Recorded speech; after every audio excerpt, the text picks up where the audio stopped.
يا إلهي ومليكي أنت تعلم كيف حالي وبما قد حل. أعوذ بالله من الشيطان الرجيم. بسم الله الرحمن الرحيم. الحمد لله رب العالمين. اللهم صل وسلم وبارك على سيدنا محمد الأمين وعلى آله وصحبه إلى يوم الدين. أما بعد، سبحانك لا علم لنا إلا ما علمتنا إنك أنت العليم الحكيم. ولا حول ولا قوة إلا بالله العلي العظيم العزيز العليم. عدد كل حرف كتب ويكتب أبد الآبدين ودهر الداهرين. رضي الله عني وعنكم وعن جميع المسلمين. وقال رضي الله عنه: وبعد، فيا أيها الأخ الصالح الأود الناصح، إني أوصيك ونفسي بتقوى الله، وصية رب العالمين في كتابه المبين للأولين والآخرين. Kemudian daripada bismillah, alhamdulillah, salawat dan salam, maka wahai saudaraku seagama yang sudah diberi anugerah iman, yang aku cintai, yang mempunyai hati yang baik, ketahuilah bahwasanya aku menyampaikan wasiat kepada diriku dan kepada engkau dengan wasiat Allah Subhanahu wa ta'ala yang dicantumkan di dalam kitab suci Al-Quran. Ditujukan wasiat itu bagi semua hamba Allah yang dahulu dan seterusnya. Wasiat itu yaitu yang dinamakan takwa kepada Allah Subhanahu wa ta'ala. Wahia ibaratun an ijtinabi ma nahallahu anhu wa fi'li ma amarallahu bih. Maksud daripada takwa itu adalah menjauhkan diri daripada semua yang dilarang oleh Allah Subhanahu wa ta'ala dan memperbuat semua yang disuruh oleh Allah Subhanahu wa ta'ala. Adapun usaha ikhtiarnya untuk menjauhkan diri dari yang dilarang Allah, yaitu harus mempunyai makrifat kepada Allah yang mewarisi takut hati kepadanya. Artinya kita harus mengenal akan Allah yang sangat besar itu. Contohnya, kalau samut atau nyamuk menggigit kita, sudah kita kada tahan membiarkannya. Pasti kita menjauhkan diri daripada gigitan nyamuk dan semut itu tadi. Apalagi siksaan Allah Subhanahu wa ta'ala. Kalau kita pernah melihat orang-orang yang disiksa di penjara, maka rasanya hati kita takut masuk penjara. Padahal hanya di dalam dunia, belum lagi siksaan Allah di akhirat. Dengan memperhatikan dua contoh itu tadi, insya Allah hati kita takut kepada Allah sesudah kita mengenal akan kebesaran Allah. Orang yang belum mengenal kebesaran Allah pasti tidak bisa takut kepada Allah.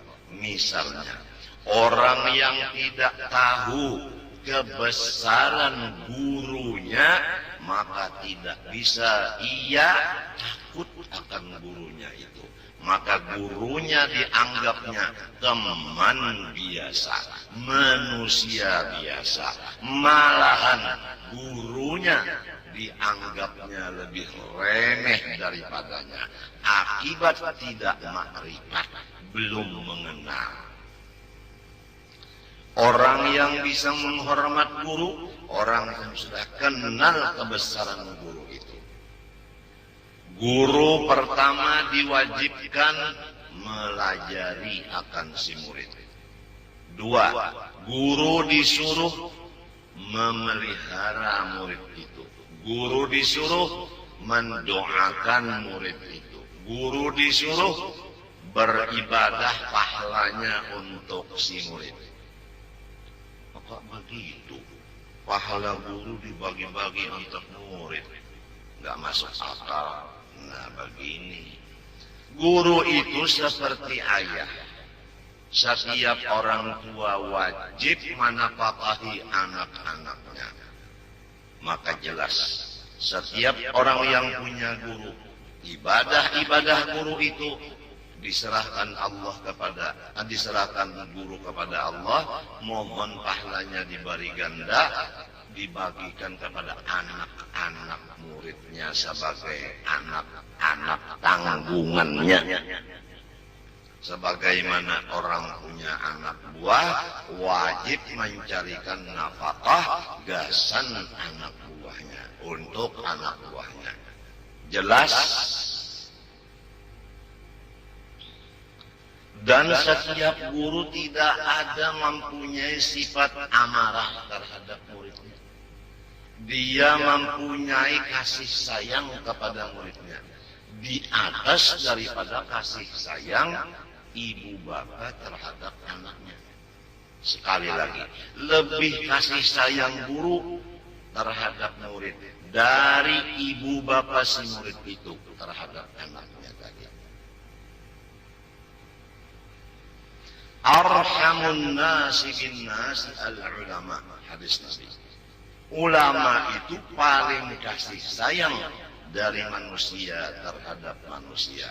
Tapi Allah lebih-lebih lagi Arhamur Rahimin.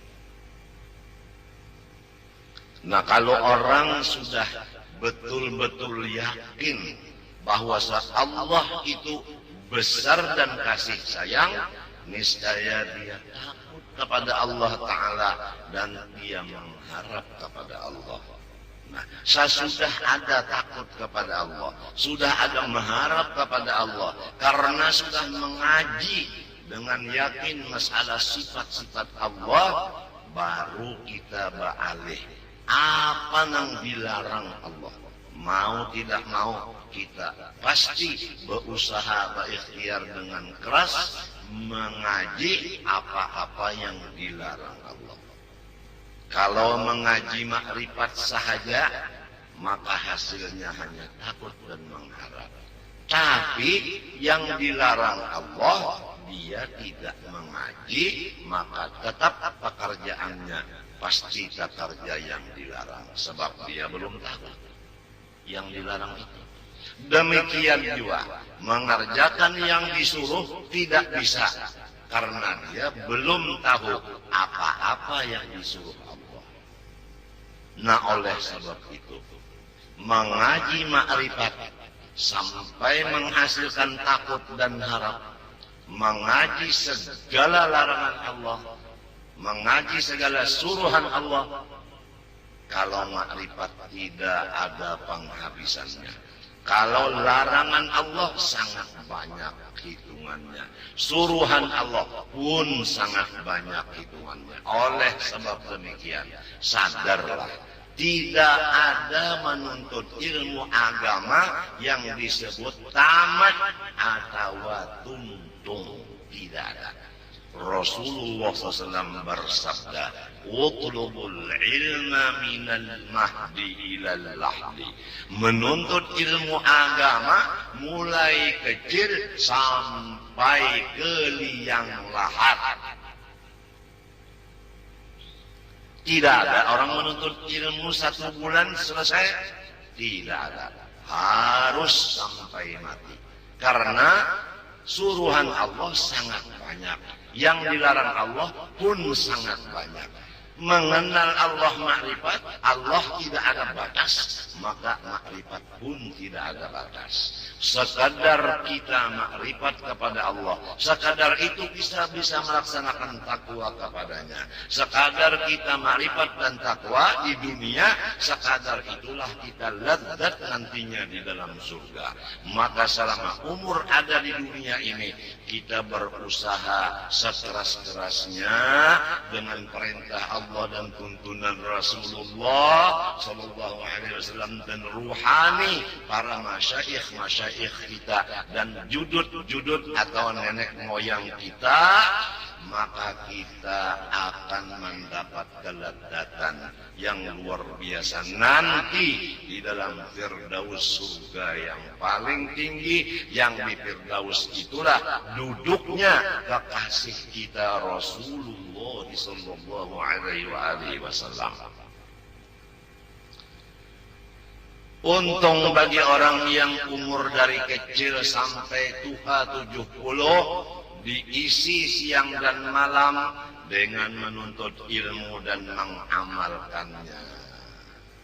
Rugi orang yang umurnya diisi dengan menuntut yang bakal ditinggalkannya atau yang hancur.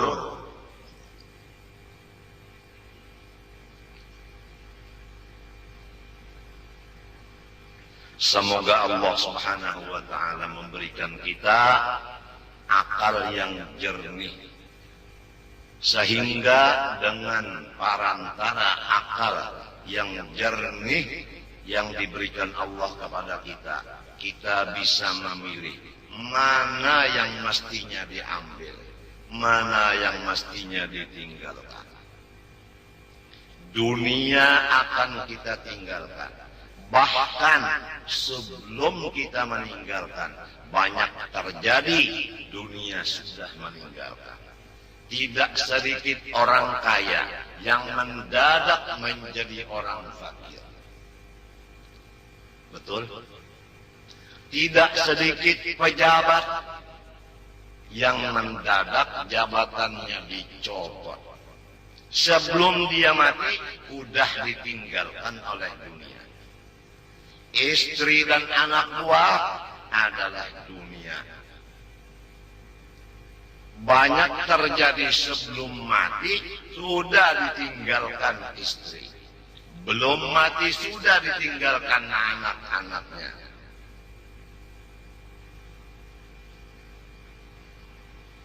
Ya, semoga Allah Subhanahu wa ta'ala satu-satunya harapan kita memberikan kita akal yang bersih. Karena ciri-cirinya akal yang bersih, memilih yang kekal abadi.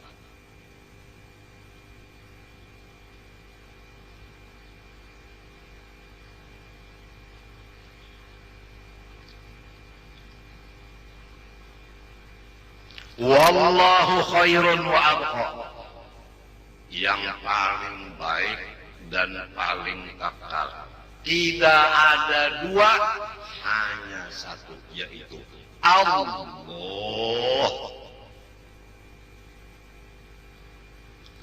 Semoga akal kita bersih, jernih diberi Allah, sehingga kita memilih Allah dari yang lain-lainnya.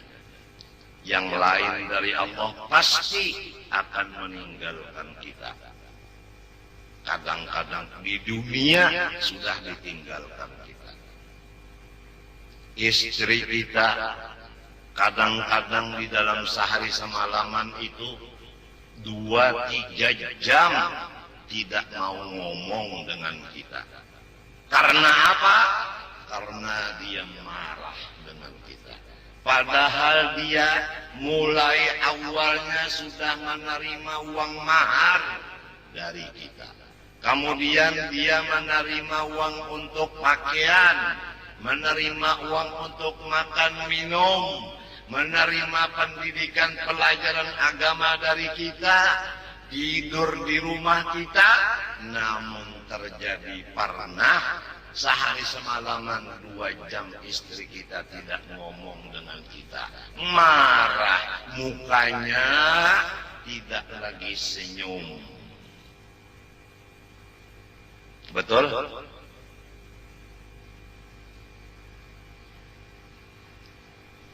Betul? Seakan-akan kita ini dianggap istri najis. Seakan-akan kita dianggapnya adalah bangkai yang lebih bosok. Jadi dia membenci dan menjauh.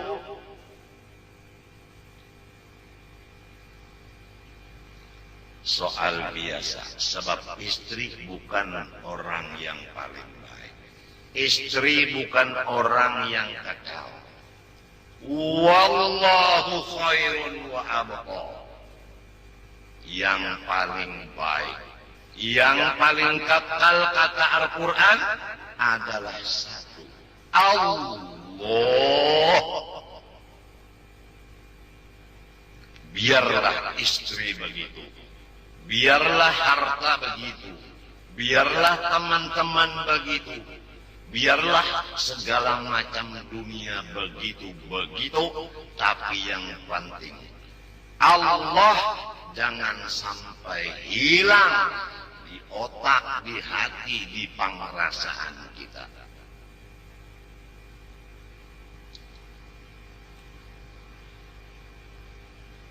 Watruk minal azwaj man ma sa'adat fi ta'atin wa kharra zuban fawila. Di dalam kitab Kifayatul Atqiyah. Lepaskan olehmu dari istri-istri kamu yang tidak menolong, membantu, mendukung akan kamu yang melaksanakan taat ibadat kepada Allah. Kamu ditugaskan untuk melajari dan mengamalkan ilmu. Kemudian istri kamu tidak membantu pekerjaan kamu itu, maka perintah watruk, serahkan kepada ibu bapaknya.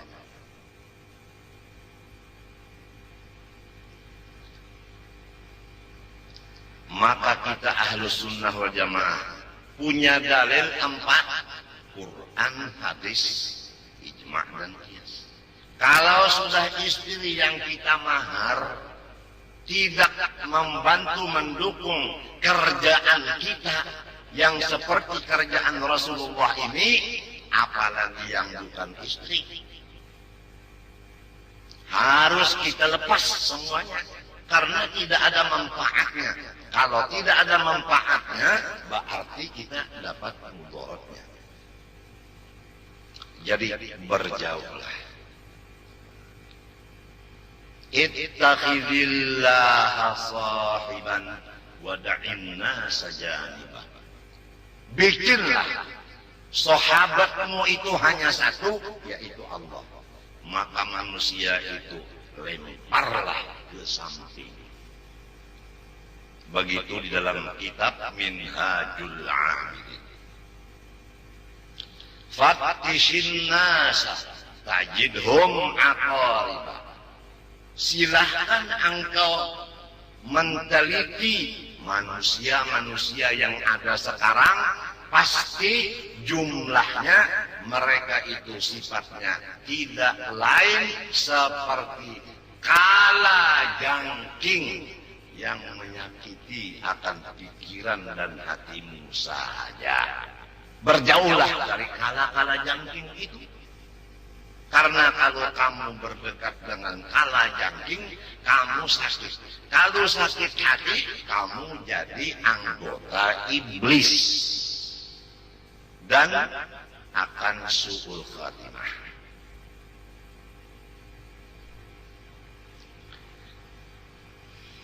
Syekh Samman Al-Madani di dalam manaqib beliau. Beliau mulai kecil, artinya seterusnya. Tidak ada teman beliau, hanya dua golongan. Pertama, ulama dan penuntut ilmu. Dua, orang-orang soleh. Lain daripada dua golongan itu, sama sekali beliau tidak mau berteman. Itulah paguruan Datu kita Kalampayan. Kalau disebut Datu Kalampayan murid Syekh Saman, apa arti murid? Arti murid itu ada punya guru. Arti guru itu alladzi akhadta halahu syaikhuka, alladzi akhadta halahu la man akhadta maqalahu. Bermula yang disebut guru kita, yang kita ikuti langkah-langkah mereka. Bukan guru kita yang kita ambil kata-katanya saja. Kalau kata-katanya yang diambil, kita akan menjadi orang pembicara. Kalau menjadi orang pembicara, di mana-mana berbicara, tidak ada lain tujuan selain daripada mengurak kata-kata. Yang disebut ulama ulisan, yang disebut ulama munafik.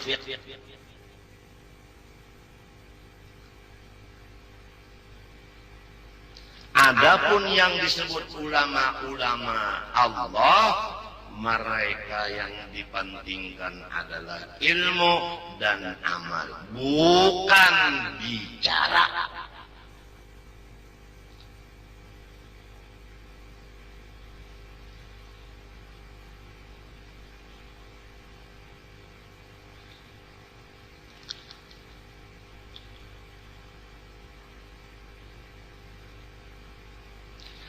Syekh Saman berarti Datu Kalampayan. Sebab Datu Kalampayan ini bagaimana Syekh Saman, begitulah Syekh Arsad. Karena Syekh Arsad murid Syekh Saman. Bagaimana Syekh Saman, begitu Syekh Arsad. Itu maksudnya yang disebut murid. Yang kita bicarakan Syekh Samannya berarti Datu Kalampayan itu. Ini manakib Syekh Saman dan Syekh Arsad Kalampayan nang ringkas, termasuk nang kaya Jawamiul Kalim. Sedikit kata-kata tapi padat isinya. Pertama, tidak bergaul kecuali kepada orang yang betul-betul menguasai ilmu agama dan orang yang betul-betul menuntut ilmu agama. Nomor dua, orang yang soleh, istilah sebahagian orang wali. Lain dari dua ini, beliau tidak berteman seumur hidupnya.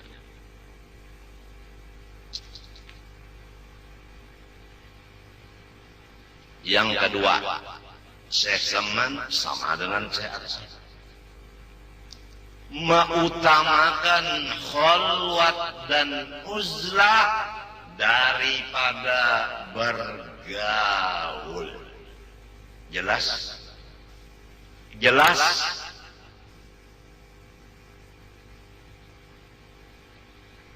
Hobi beliau khalwat dan uzlah, terkecuali bergaul yang hukumnya adalah khalwat dan uzlah, malahan ditambah lagi di dalam gaulan itu selain daripada khalwat dan uzlah adalah masuk menjadi benteng yang teguh dan kuat, seperti majelis ilmu yang betul-betul ilmunya manfaat.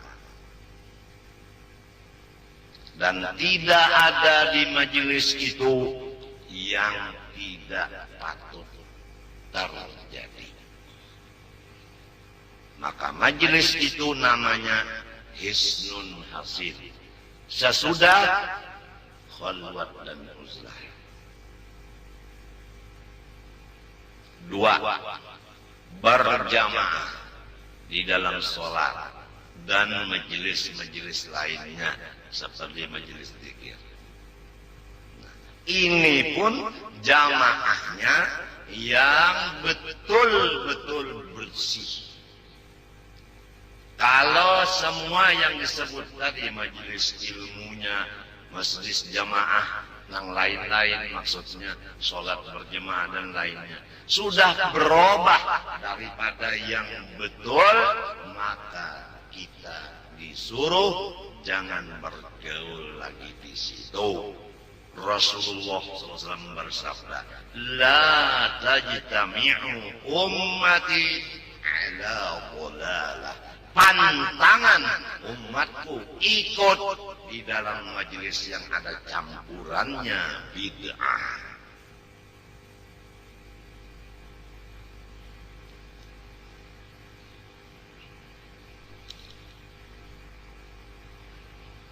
Jadi jelaslah bahwa diri kita ini taksir mengaji ma'rifat. Oleh sebab itu takut dan harap kepada Allah sangat sedikit. Itu pengakuan kita.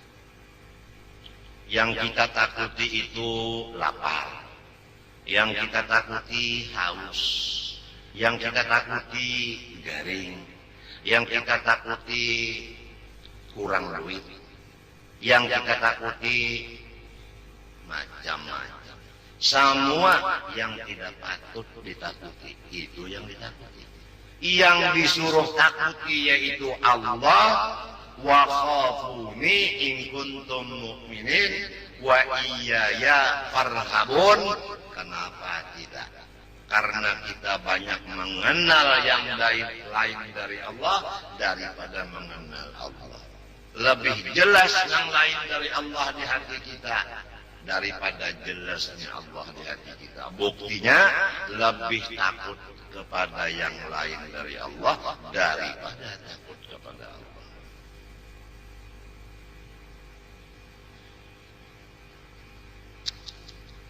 Ada yang takut melepas pekerjaan yang haram. Karena di dalam pekerjaan haram itu adalah pada ringannya, pemakannya. Kalau Bunda lapas, kalau saya lepaskan kerjaan ini gimana saya makan lagi? Padahal kerjaan itu wajib dilepas karena haram, seperti riba dan lain.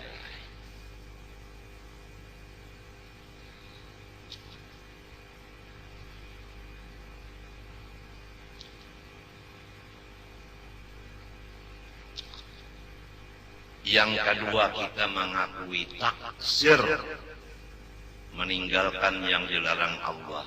Buktinya kita kurang menggunakan waktu, mengisi waktu, belajar apa-apa yang dilarang Allah. Yang ketiga, kita mengaku taksir mengerjakan yang disuruh Allah. Buktinya belajar napa-napa yang disuruh Allah, kita kada tapi rajin.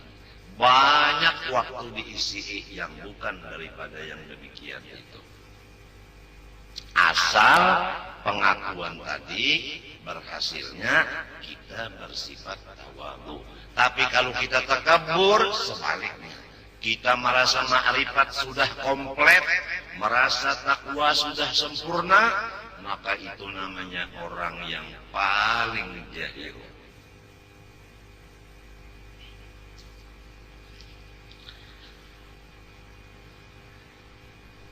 Takwa kepada Allah menjauhkan diri.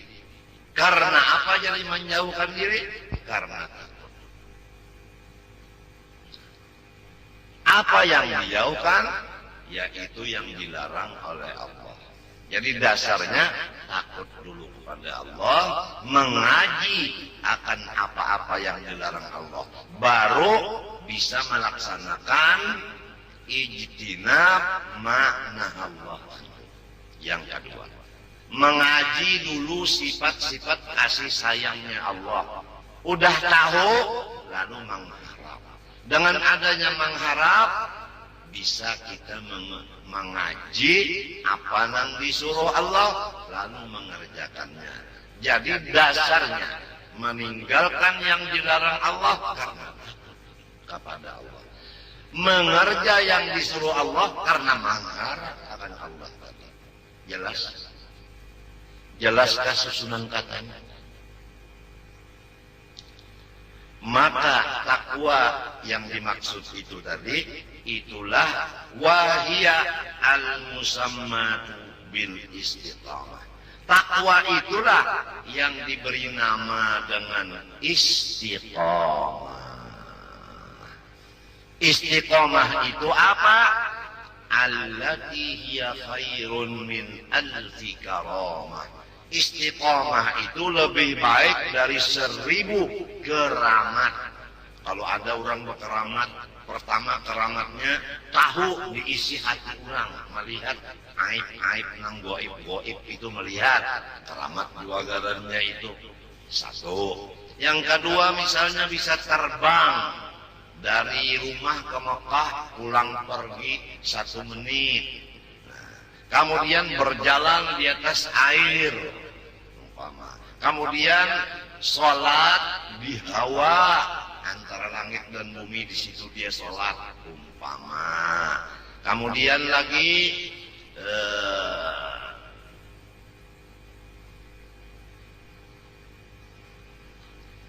besi-besi bertutur dengan namanya dan bertutur dengan khosiatnya dan lain-lain lagi. Hitung beberapa keramat dibanding dengan istiqomah mengerja suruh menjauhi larang, maka pangkatnya orang yang istiqomah lebih tinggi dari pangkat orang yang punya keramat jutaan itu tadi. Tapi orang awam karena jahil, orang yang istiqomah mengerja suruh menjauhi larang tapi tidak ada keramat tadi, dianggapnya yang istiqomah itu belum sampai kepada Allah, belum wasil lagi. Nah, orang yang mempunyai keistimewaan seperti berjalan di atas air dan sebagainya, dianggap orang jahil, orang awam, itu yang sudah wasil kepada Allah. Padahal yang paling besar pangkatnya yang istiqomah ini. Kalau yang keramat-keramat itu bisa terjadi di diri orang yang masih ada bid'ah. Saya ulangi, keramat-keramat itu bisa terjadi di atas diri orang yang masih bid'ah. Tapi kalau istiqomah, jelas itu sudah khalifah Rasulullah. Pernah terjadi Abu Yazid Bastami melepas anak-anak muridnya pulang masing-masing kampung halaman.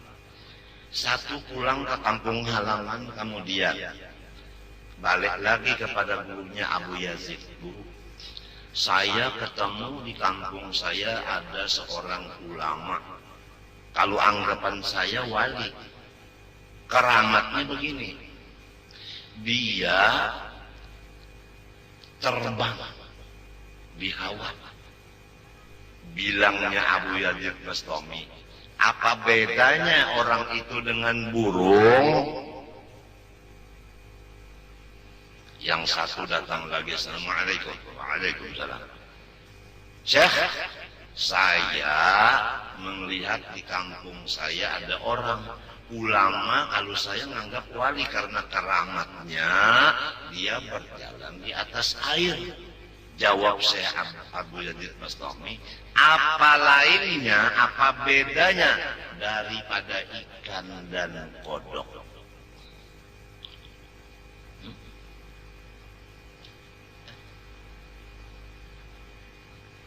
Ada lagi yang datang, Assalamualaikum, waalaikumsalam.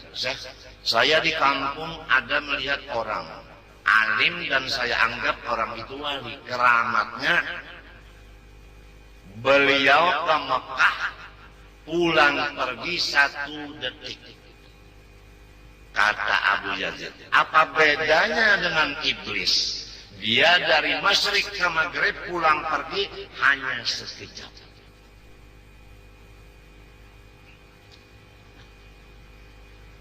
Assalamualaikum. Murid yang satu lagi, Syekh, saya ketemu orang alim yang punya keramat. Kalau saya menganggap wali, keramatnya apa? Dia tahu isi hati saya. Kalau sekarang jawabannya, apa bedanya dengan komputer? Apa bedanya dengan OSG? Begitu OSG dipasang di sini, kelihatan di TV isi perut kita. Jadi itu ujar Abu Yazid Bastami. Jangan engkau terpengaruh dengan macam-macam yang menyalahi adat terjadi di diri manusia. Tetapi engkau boleh terpengaruh dengan orang yang istiqomah. Karena istiqomah itu khairun min al-karamah, bal hiya karamatun haqiqiyah. Bahkan dia itu keramat yang betul. Yang lain adalah tidak betul. Jelas?